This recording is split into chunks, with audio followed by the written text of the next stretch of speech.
Olá, gente boa! Bem-vindo ao canal do Átila Lopes. Aqui embaixo nós temos um botãozinho vermelho. Se inscreva no canal, acione o sininho, deixe seu like. É muito importante a sua participação. Queridos, é muito cansativo o exercício da pregação do Evangelho. Parece estranho dizer isso, até porque para aqueles que foram vocacionados para ministrar as boas novas, o faz com prazer. É prazeroso anunciar que Deus está em Cristo Jesus, reconciliando o mundo consigo, não imputando sobre os homens as suas transgressões. É muito gratificante fazer com que alguém descubra que todo aquele que invocar o nome do Senhor será salvo.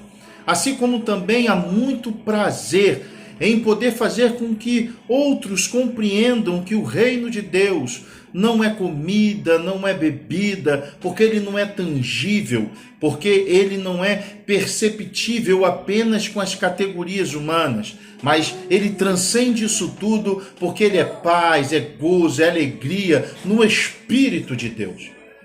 É muito bom poder fazer todos esses anúncios, porém, todas essas coisas são espirituais. E para que alguém creia nas coisas espirituais, primeiro se faz necessário que elas entendam e creiam nas coisas que são meramente terrenas. Lembra da conversa de Jesus com Nicodemos, quando ele disse: "Te é necessário nascer de novo". Só que Nicodemos não entendeu, não compreendeu, não creu, não conseguiu alcançar o que Jesus estava a dizer para ele. Aquele papo de nascer de novo, de nascer da água e do Espírito, aquela coisa de ser como um vento, que ninguém sabe para onde vai nem de onde vem, mas todos ouvem a sua voz, parecia estranho demais para ele. E eram apenas coisas terrenas que Jesus ainda estava a falar. O que impediu que Jesus então discorresse para ele sobre as coisas espirituais. Tanto é que Jesus diz o quê? Como você irá crer se eu te falar das coisas espirituais, se não consegue crer nas coisas terrenas? E todo pregador do Evangelho se vê hoje preso nesse dilema, aonde ele se vê impossibilitado de tratar das coisas celestiais, porque as pessoas ainda estão presas a coisas terrenas. Vida com Deus, Evangelho, Reino de Deus, para a maioria esmagadora daqueles que professam a fé, estão legitimadas ou então amarradas num negócio chamado geografia. Para eles, o Reino de Deus é aquele espaço físico, aonde se reúnem de 3 a 4 vezes por semana para poder cantar, orar, ouvir uma mensagem. E nem sempre todo louvor entoado é um louvor que em verdade louva a Deus. Nem toda oração pode ser ouvida, porque há coisas que se pedem que só Satanás para satisfazer. Assim como também nem toda mensagem pregada é o anúncio das boas novas, porque na maioria das vezes é um evangelho sem cruz e sem graça. Logo, trata-se apenas de um entendimento terreno que impossibilita que as coisas celestiais sejam descortinadas dos olhos de seus frequentadores e de seus adeptos. Todo ano, nós lidamos sempre com as mesmas questões. Se é possível, por exemplo, você ter uma vida em Deus fora daquela estrutura institucionalizada que se conhece como igreja, sem ao menos perceberem em que momento nenhum na Escritura houve um aconselhamento sequer de Jesus ou dos apóstolos que se construíssem templos. Não houve em nenhuma palavra deles que, para que se tenha uma vida em Deus, é necessário fazer parte de alguma agremiação religiosa, ao ponto de que as pessoas têm o hábito de legitimar a vida com Deus no fato do indivíduo frequentar alguma agremiação religiosa, algum clube das estrelinhas, quando na verdade nem Jesus nem seus apóstolos disseram alguma coisa parecida. Muito pelo contrário, Jesus disse: aquele que está em mim e eu nele. O convite é para que estejamos ligados em Cristo Jesus, porque ele é a videira verdadeira. Foi ele quem disse: eu sou a videira verdadeira, vós os ramos, aquele que está em mim e eu nele. Eu nele e ele em mim. A proposta do Evangelho não é fazer parte de algum clube ariano de seres privilegiados pela religião, não. O convite é simples, singelo, porém profundo demais. É estarmos ligados em comunhão, consubstanciados em Cristo Jesus. Porque é nele que estamos reconciliados com o Pai. E apenas nele, por ele e através dele, que algum tipo de vida pode ser realmente gozada. Porque fora de Jesus não há vida, há apenas a existência. Mas isso parece ser incompreendível por aqueles que estão viciados, aprisionados no sistema religioso, aonde que para a grande maioria você precisa fazer parte de um tal ministério, ter um guru espiritual que chamam de pastor, bispo ou apóstolo, para que você seja de Deus.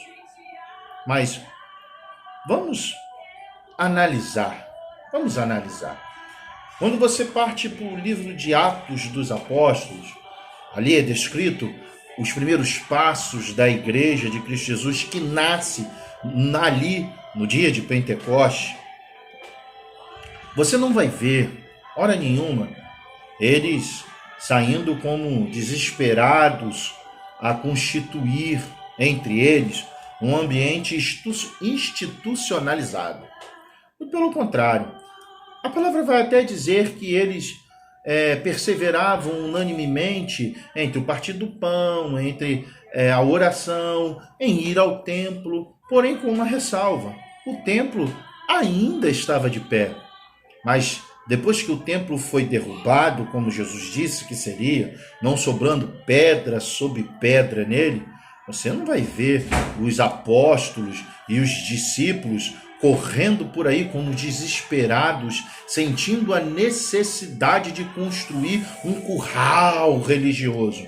Não, eles se encontravam de casa em casa, se encontravam como podiam, até porque grande era a perseguição sobre a vida deles.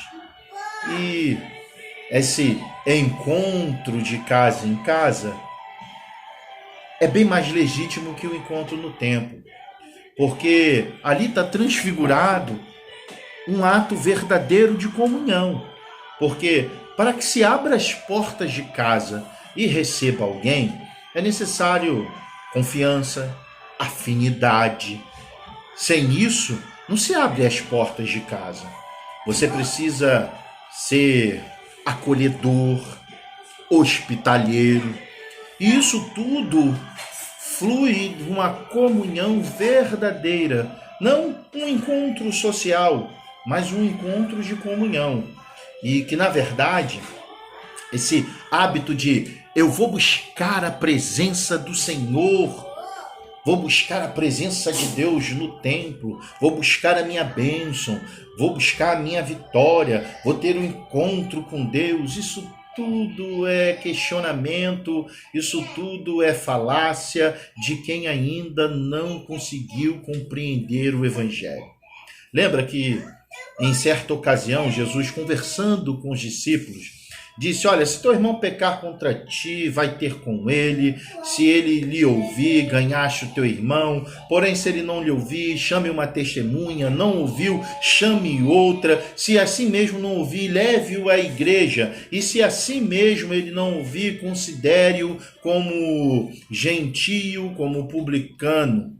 Aí Jesus continua a dizer: porque em verdade eu vos digo, que aonde houver dois ou mais, aí eu me faço presente. Esse houver dois ou mais, ele está falando de encontro humano. Um encontro humano promovido pela fé no nome de Jesus. Ou seja, a presença de Jesus se faz real nesse encontro. Ou seja, Jesus só está presente no encontro humano. Quando saímos a encontrar o irmão de fé, todos dois ligados no mesmo propósito, querendo se encontrar, promovido pela fé, no amor que há em Cristo Jesus, pronto, Jesus ali se faz presente.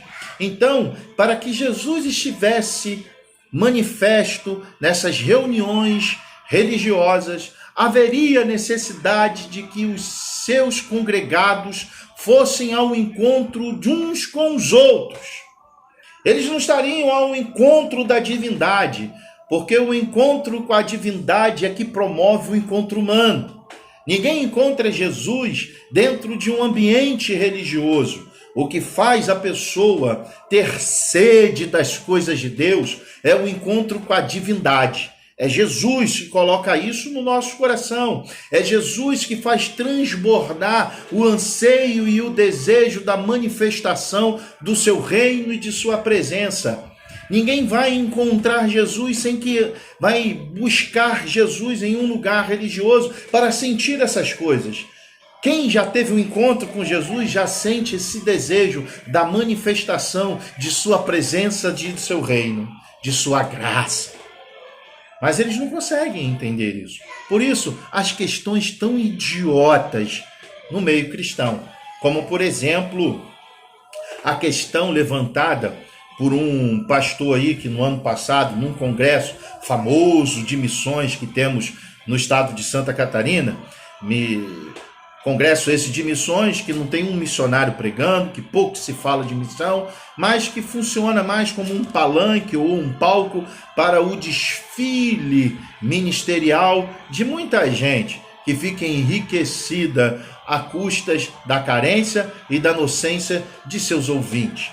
Coisas absurdas pairam no ar, chegam ao nosso conhecimento, mas o vídeo não é para essas coisas. Esse vídeo aqui tem um outro intuito. Fato é que um pastor estava lá, que ele deve ter algum parentesco com Zeus, né? Porque ele se intitula o Trovão. Passado aí na mídia estavam dizendo que ele pregou uma mensagem que, meu Deus, foi Deus na Terra. E eu fui ouvir, né? Afinal de contas, Deus usou a mula, por que não usaria alguém deles? E eu fui ouvir. Confesso a você que eu tive que tomar um engove para ver. Porque eu não gosto daquela coisa pirotécnica, daquela coisa teatral, aonde o cara entona a voz e parece que tudo fica mais santo. Aí o cara fica tendo um trejeito, umas mímica estranha, é um tal de... E eu não consigo imaginar Jesus ministrando a palavra com esse tipo de manifestação. Muito pelo contrário, o nosso mestre era manso e humilde. Então, Jesus não tinha essas pirotecnias. Por isso era fácil e gostoso ouvir. Mas o camarada começou a pregar lá em Ezequiel 8, que fala sobre as abominações no templo. E quando chega a parte em que Deus visita Ezequiel no cativeiro e lhe dá visões e começa a mostrar toda a podridão que acontecia dentro do santuário, esse homem interpreta da seguinte forma. Ele diz assim: não se faz necessário estar no templo para que Deus lhe visite. Deus lhe visita fora do templo. Aí me acendeu uma chama de esperança por dentro. Eu falei, graças a Deus, alguém com coragem, alguém com culhão, para dizer na cara do sistema de que tudo aquilo ali é mentira e palhaçada. Esse cara vai dizer que para você ser filho de Deus, para você estar na presença do Senhor, você não precisa frequentar a instituição religiosa. Só que aí ele disse, você tem que ser crente na igreja, mas você também tem que ser no trabalho, na faculdade, no colégio, no curso, na padaria, na farmácia. Não que eu discorde. Não que eu discorde. Até porque, abrindo um parêntese aqui, quando eu penso em crente, eu não penso nas categorias da religião. Quando eu penso em crente, eu penso naquele que creu na Boa Nova. Eu penso naquele que crê no reino de Deus e em sua palavra. Crê ao ponto de encarnar em sua vida os conceitos, os princípios e a Boa Nova de Deus.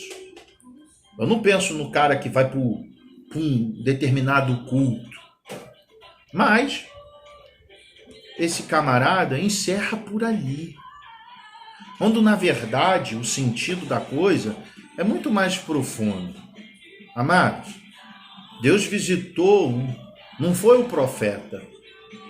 Deus visitou um homem que, por um acaso, era profeta. Deus visita todo aquele que está aberto à sua visitação. Você não precisa ter nenhuma posição eclesiástica. Você não precisa ser obreiro, diácono, presbítero, evangelista, pastor, bispo, apóstolo, semideus, para que você receba a visitação de Deus por intermédio do Espírito Santo. Você basta ser alguém receptível, ser alguém de coração aberto para receber a visitação daquele que irá habitar em você. Deus o visita na terra do cativeiro, em Babilônia.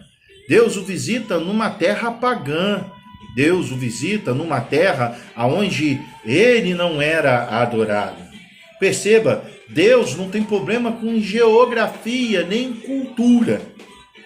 Você pode estar rodeado de pessoas que não creem em Deus, numa terra totalmente pagã, que ainda assim Deus o visitará, porque Deus visita pessoas, Deus habita em pessoas. Não tem nada a ver com o lugar. Ele estava num lugar de sofrimento, ele estava num lugar de humilhação, um lugar pagão, e assim mesmo Deus o visita e o transporta, não é para os porões do cativeiro, mas Deus o leva aos porões do santuário.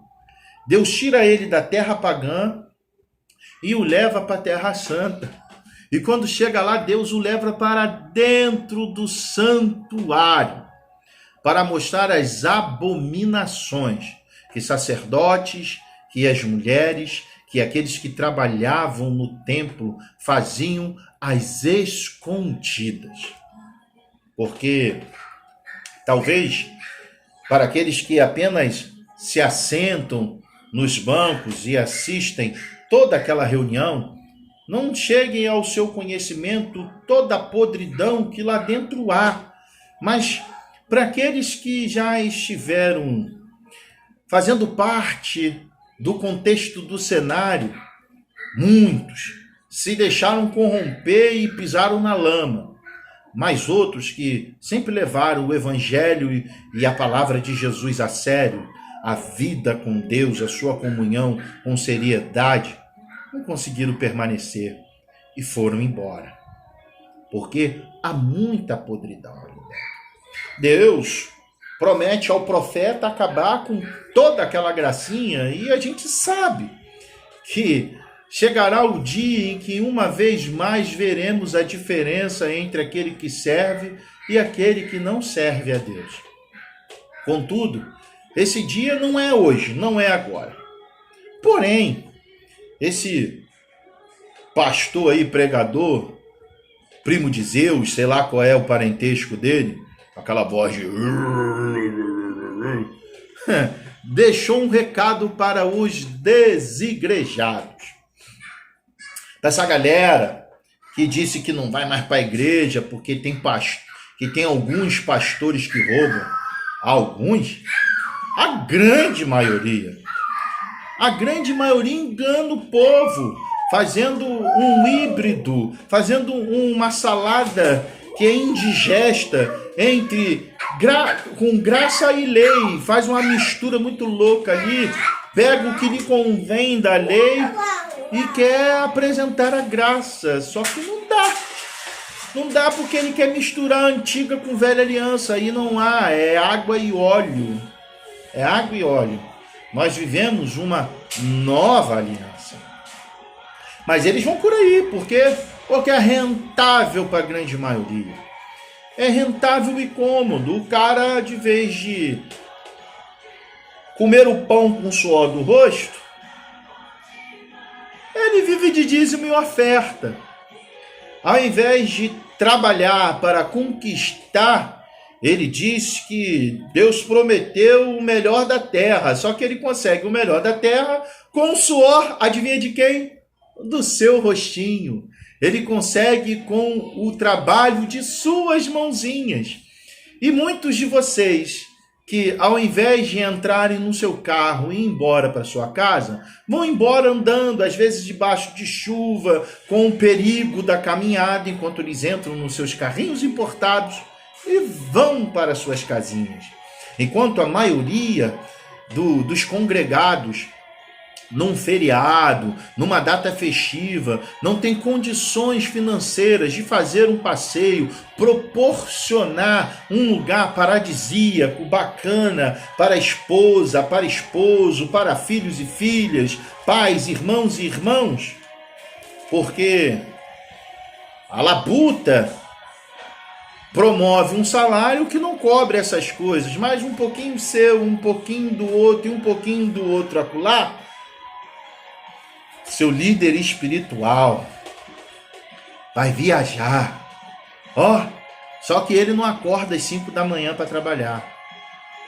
Às 10 horas da manhã ele não está fedendo de tanto que já trabalhou. Às vezes não está nem visitando os necessitados da congregação, porque ele só visita os abastados. Por quê? Porque lá vai ter um bolinho, vai ter um refrigerante, vai ter um suquinho, um pãozinho, um guaranazinho para oferecer a ele. E isso ali só na hora da conversa, fora os agrados que se obtém pela amizade e admiração do guru espiritual.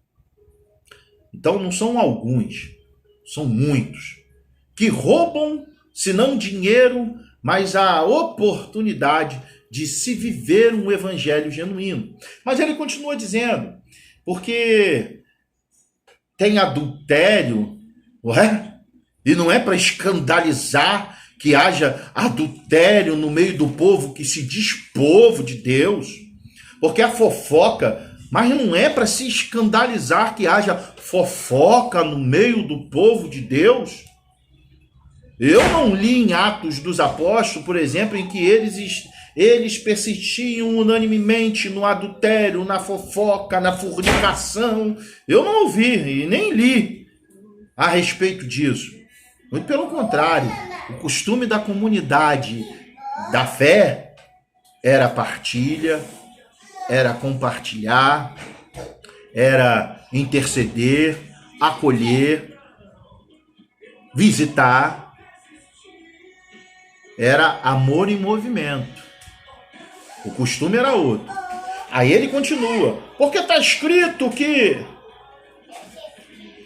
Você não tem que olhar para o trovão, você não tem que olhar para o pastor, você não tem que olhar para não sei quem, para não sei quem, para não sei quem, olhar para Jesus, autor e consumador da nossa fé. Mas engraçado, porque Jesus disse que conheceríamos as árvores pelo fruto. Então é sinal que o julgamento crítico eu preciso ter. Eu não posso ter o escatológico. Condenar alguém ao céu, ao inferno, isso não é papel meu, mas crítico, para saber com quem eu estou lidando, para que haja em mim a possibilidade e a oportunidade de concedido a mim ser o discernimento de espírito. E uma vez tendo discernimento de espírito, como discernir que tipo de espírito está se aproximando ou com que tipo de espírito estão se aproximando de nós, se nós não tivermos o julgamento crítico? Não, nós temos que olhar sim para saber se as pessoas estão de acordo com o que está escrito. Afinal de contas, foi Paulo que nos disse assim: aqueles que se dizendo irmãos forem adúlteros, idólatras, maldizentes, beberrões, fornicadores, feiticeiros, idólatras, com os tais, nem comais. Então, como que eu vou discernir que alguém é beberrão se eu não olhar para as suas atitudes? Em uma vez constatando que este alguém é um alcoólatra, eu não posso classificá-lo como beberrão. Se não pudesse, eu não poderia seguir o aconselhamento de Paulo, por exemplo. Como eu vou saber quem é o falso profeta, quem são os lobos, se eu não observar todas as atitudes que Jesus disse que eu deveria me acautelar? Como? Como identificar o sepulcro caiado? Como identificar o hipócrita? Como identificar o fariseu se eu não julgar as suas atitudes e não observá-lo? Na verdade, esse tipo de mandamento ou aconselhamento dado aí pelo raio é porque o cara não quer que se perceba a sacanagem que acontece entre os ministros da mentira, entre os arautos da desgraça. Para quê? Para que se consiga fazer com que a grande massa continue prisioneira de suas orientações famintas por fama, poder, glória e grana. Aí ele diz: na verdade vocês meteram um pé porque não conseguiram ser o que cobravam que eles fossem. Bom, eu acredito que a cobrança não é tão pesada. Só se quer que os caras sejam sérios. Só se esperava de que eles realmente fossem homens de Deus. Era apenas esperado que eles tivessem caráter e escrúpulos, que eles não enganassem o povo, que eles pregassem a verdade. E justamente por ser exatamente o que se cobra, que, meu querido, a maioria de nós meteu o pé. É uma orientação. Podem dois andar juntos sem que haja concordância? Porventura, há alguma comunhão entre luz e trevas? Pode a mesma fonte jorrar água doce e salgada? Não dá, querido. Por isso que a maioria de nós meteu o pé. Aí já que ele mandou um papo para os desigrejados, eu mando um papo para ele. Me prova que toda essa doutrina de vocês provém do Evangelho. Porque é o próprio capítulo 8 de Ezequiel, só esse capítulo 8, já houve uma distorção, uma preocupação com o espírito faccioso de alguém querendo derrubar o ministério de outro alguém. Pelo amor de Deus, você acredita mesmo, querido que me ouve, que Deus está preocupado com a derrubada de algo que ele não edificou? É ide pelo mundo ser luz do mundo, ser sal da terra, não do templo, não da instituição, não da religião, mas é ser gente boa no planeta Terra. Lá é a sua verdadeira congregação. Lá é. Por isso que a gente vê esses absurdos de pessoas dizendo que o cara só é de Deus quando ele frequenta algum circo evangélico. Mas Jesus disse, sereis reconhecidos se amardes uns aos outros. Mas para essa galera você precisa de carteirinha de membro e ser fiel a alguma agremiação de soleil. Para com isso, gente. Evangelho é mais simples. Evangelho é muito mais simples. Por isso que muitas discussões são levantadas e isso cansa, na verdade. Porque, em suma, o que deveria estar sendo gozado entre nós é a irmandade, é a confraria. É o gozo de termos o mesmo Pai que nos traz uma consciência de que todos nós somos irmãos. Se isso fosse uma verdade no nosso meio, não haveria discussões a respeito de Armínio, Calvino, se o cara pode ouvir música do mundo. Pelo amor de Deus, música é música. Música é música.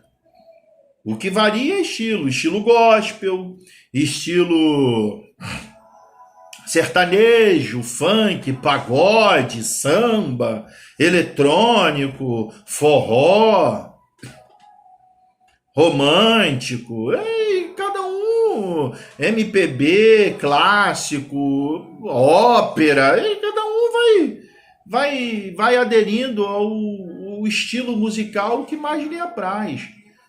Mas o que importa é letra, e eu vou dizer para você,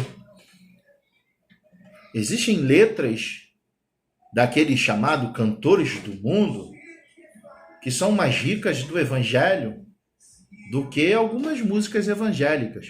O que lhe parece mais prover do evangelho? A declaração que diz: é preciso amar as pessoas como se não houvesse amanhã, porque se você parar para pensar, na verdade não há. Ou a declaração que diz: quem te viu passar na prova e não te abençoou, com certeza vai se arrepender. Vai olhar da plateia, ver você no palco. Isso aí parece mais evangelho do que a declaração de Renato Russo, por exemplo? Eu acredito que não. Então, é cansativo porque a gente tem que ficar lidando com essas idiotices. Um cara como esse, pregando para uma multidão, dizendo para eles um monte de asneira, um monte de bobeira, como não digo nem um novo convertido, mas como um religioso neurótico. E ainda fez ameaças em nome de Deus. Você que gosta de tomar uma cervejinha quando sai daqui. E quem pede a semente da casa própria? E quem pede o trízimo? E quem distorce a palavra, colocando sobre os ombros dos gentios a obrigatoriedade de uma lei judaica? Isso aí pode. Eu acredito que isso aí é bem mais grave. Aí, por causa dessas falta de evangelho, falta de oportunidade de se falar das coisas celestiais, é que o povo anda escandalizado com a porta dos fundos. Uma tremenda idiotice. Alavancaram o nome dos caras, porque os caras contracenaram um Jesus gay. Que idiotice. O Jesus da Escritura, por um acaso, foi gay? Maria era uma adúltera, drogada? Os apóstolos eram uns viciados? Não ofenderam a minha fé é em nada, porque o Cristo que eu creio é outro, totalmente diferente daquele apresentado pela porta dos fundos. E, convenhamos, havia em vós alguma expectativa de fidelidade num Cristo apresentado pela porta dos fundos? Então não me espantou nada o que Pochá, do Vivier e o restante apresentou naquele especial de Natal, que eu até confesso que eu nem vi. Eu só ouvi falar. Agora, digo uma coisa para você. Tenho certeza que Deus fica mais escandalizado com as estupidez, com os escândalos, com as atrocidades, com as mentiras que saem dos púlpitos dos templos. Porque isso sim promove muita gente destruída, muita gente que não consegue mais crer, na manifestação genuína de um Deus vivo e acolhedor. Gente que se entristeceu, saiu do clube do Bolinha e, por graça, conheceu uma turma que continuou vivendo o Evangelho. Outros não estão envolvidos com turma nenhuma, mas continuam vivendo o Evangelho, porque o Evangelho transcende local. E eles se encontram em Cristo Jesus quando têm a oportunidade e fazem da sua própria residência a congregação do justo. Por isso não há necessidade, porque para quem compreendeu o Evangelho, não precisa de alguém dizendo, após acender a luz da capela e começou o momento do culto. Não.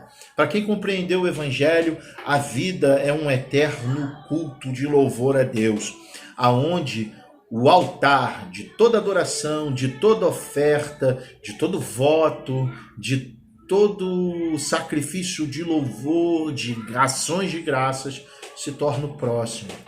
Porque compreendeu que é no encontro humano que Jesus se manifesta, e é também no próximo que Jesus é honrado, amado, servido e glorificado. Então, esse entendimento, que é só terreno, transcende toda a religiosidade e faz com que aqueles que compreenderam isso possam ter diante dos seus olhos a transcendência espiritual diante de si. Na maioria das vezes, aqueles que são vocacionados ao Evangelho falam mais de coisas terrestres do que das coisas celestiais. Se veem no mesmo dilema que Paulo, eu queria vos dar um alimento mais sólido, mas vocês não suportariam, por isso eu tenho que continuar lhe dando leitinho. Tenho que volta e meia sentir dores de parto. Por isso, apesar de gratificante, apesar de causar em nós grande alegria e gozo, pregar o Evangelho ao mesmo tempo é tão cansativo, porque volta e meia temos que nos ver envolvidos em assuntos que há muito já abandonamos, porque já transcendeu-se a idade da imaturidade e já se alcançou maturidade no Evangelho. Eu espero que você consiga, no ano de 2020, transcender essas questões pequenas e aprender que para se ter uma vida em Deus, primeiro se faz necessário crer no que Ele falou. E quando a gente crê no que Ele falou, é derrubado muita coisa que ouvimos dos homens. E com fé no que Ele falou, se pode então ter oportunizado diante de si mesmo, a possibilidade de viver o Evangelho e fazer de cada encontro humano uma oportunidade da manifestação da presença de Jesus, transcendendo lugares, porque quer esteja em Jerusalém ou quer esteja em Babilônia, nada disso impede a visitação de Deus em sua vida. Lembrando sempre que todas as abominações que acontecem nos porões da vida necessariamente o lugar não é culpado. Não é porque você está no santuário ou em Babilônia que abominações acontecerão. Mas elas acontecerão por causa de pessoas adoecidas. Pessoas adoecidas adoecem ambientes. No santuário, em Israel, em Jerusalém, existiam mais adoecidos do que em Babilônia. E a doença deles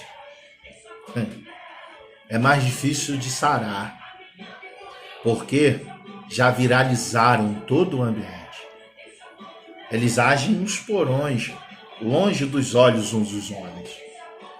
Já perderam o temor, porque enquanto se escondem dos olhos dos homens, se esqueceram que não dá para se esconder dos olhares de Deus.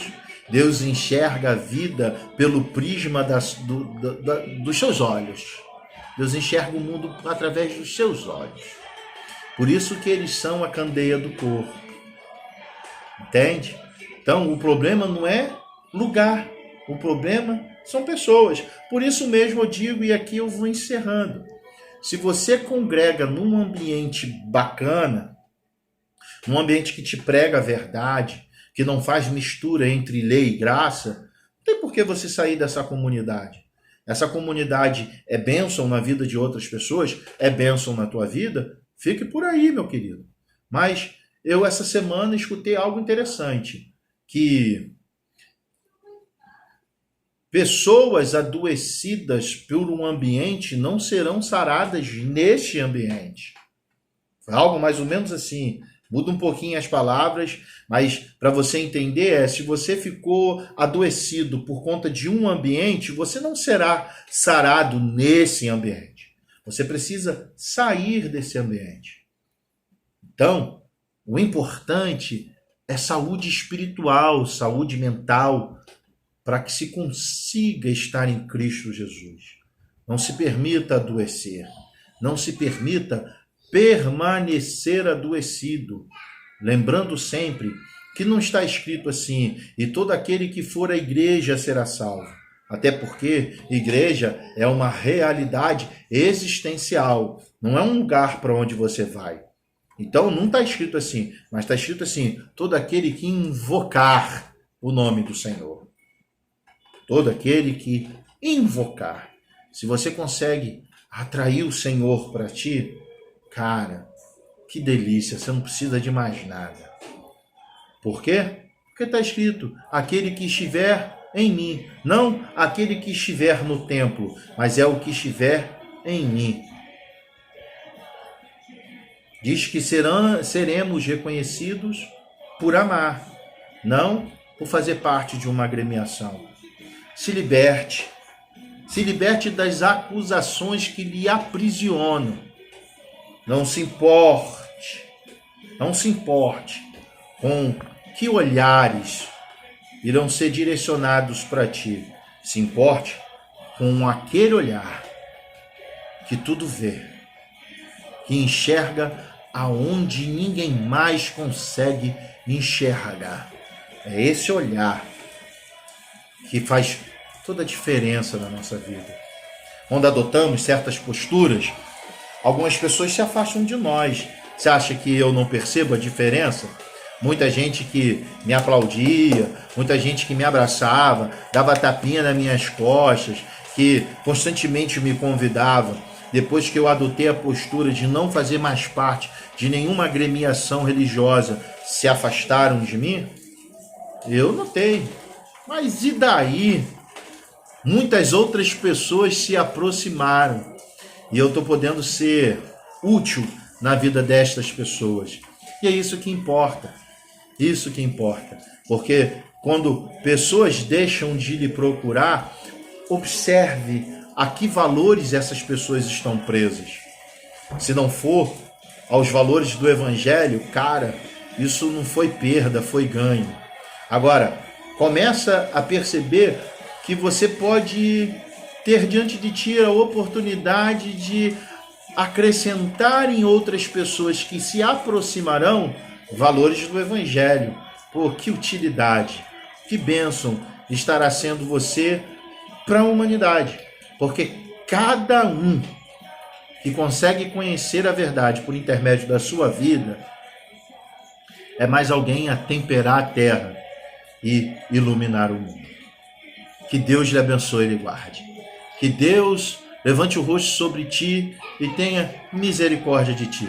Que sobre ti o Senhor levante o rosto e te dê a paz. Um beijo no teu coração. Obrigado por estar conosco mais uma vez. Se inscreva no canal, acione o sininho, deixe seu like e um beijo no coração e até a próxima.